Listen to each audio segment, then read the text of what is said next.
సూచించేటువంటి దాన్ని కూడా మనం బాగా పట్టుకుని ఆచరించాలి అని కూడా వేద భారతి చెప్తుంది. అంటే మనం లలితా శాస్త్రం చెప్తాం, లేకపోతే విష్ణు సహస్రనామం చేస్తూ ఉంటాం, ఏమీ తోచకపోతే గోవిందనామం చెప్తూ ఉంటాం. ఏది చెప్పినా కూడా నువ్వు ఏది చెప్పావని కాదు, నిన్ను తరింపజేసేటువంటిది ఏదైనా సరే దాన్ని నువ్వు చాలా నమ్మి పూనికతో విశ్వాసంతో నువ్వు చేస్తేనే అది నీకు పరిపూర్ణమైన ఫలితం ఇస్తుంది. ఇది వేదం చాలా నృమేధ పరిక్షేప వృత్తాంతంలో చెప్తుంది. ఒకసారి నృమేధుడు పరిక్షేపుడు అనేటువంటి ఒక ఇద్దరు ఋషులు ఉన్నారు. చాలా చిన్న కథ అండి. ఈ కథ ఏమిటో అంతుపడ్డది గబుక్కుని చూస్తే. నృమేధుడు పరిక్షేపుడు ఉంటాడు.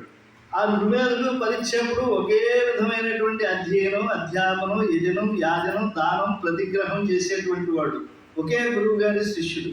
కానీ ఎప్పుడో ఒకసారి వారిద్దరి మధ్య కూడా కలహం వచ్చేసింది.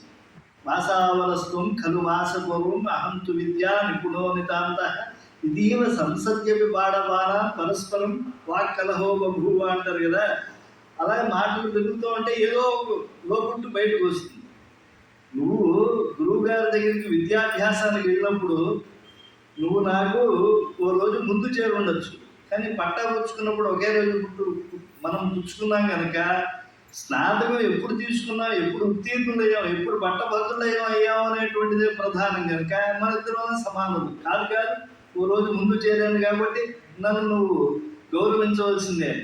సరే, మనం తీర్మానించుకున్నాం, ఊరికే ఎంతసేపు కలహించుకోవటం అని చెప్పి పక్క వాళ్ళంతా కూడా చూస్తున్నారు. ఇది వాళ్ళు వీళ్ళు మధ్యవర్తులుగా మనమే పరీక్షించుకున్నాం అని చెప్పి ప్రతిదానికి మన భారతీయ సంస్కృతిలో ఒక మంత్రం ఉంటుందండి.